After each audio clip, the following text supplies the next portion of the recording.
सफैलायबाय आंनि दोंसे मेथाइ बे मेथाइयानो जाहैबाय गिबि खनजेननाय सुलेखा बसुमतारीनि आरो नैबेखौ मडार्न टाइपआव लांदों निकिता बर'आ आरो आं एसे बिनिनो आङो खननो नागिरदों आरो बे खननायाव माबाफोर गोरोन्थि जायोबा नोंथांमोना आंखौ निमाहा हो अब्लाबो साबस्क्राइब खालाम आरो बेल आइकनखौ थुनानै हो जाहाथे नोंथांमोननि थाखाय आं उनफोराव दावगालांनो हायो दुफां बोथोरनि बिलिनायाव खिलिबाय दालायाव गोदान बिलाइ मोमेननाय बिबारा बारलांबाय फोरमायबाय खौवा दालाया बैसागुआ फैगौ गाजा गोमजा लोगोरिया माथो देहायाव नाङा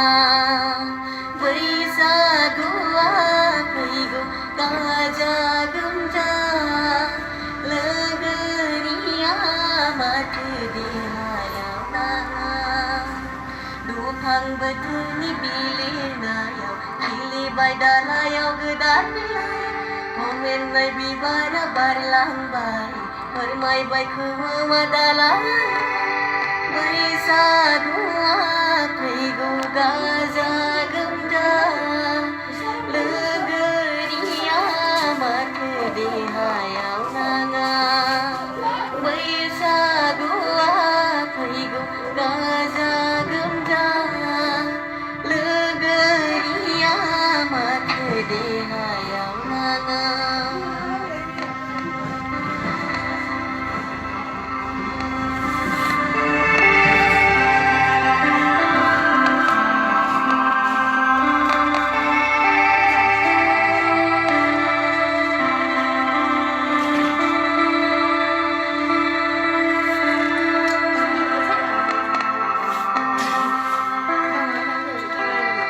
थांनाय बैसागु बोथोराव नोंखौ खनसे नुनायाव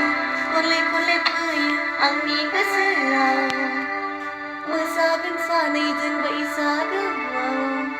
थांनाय बैसागु बोथोराव नोंखौ खनसे नुनायाव खनले खनले फैयो आंनि गोसोआव मोसागोन सानैजों बैसागुआव लोगो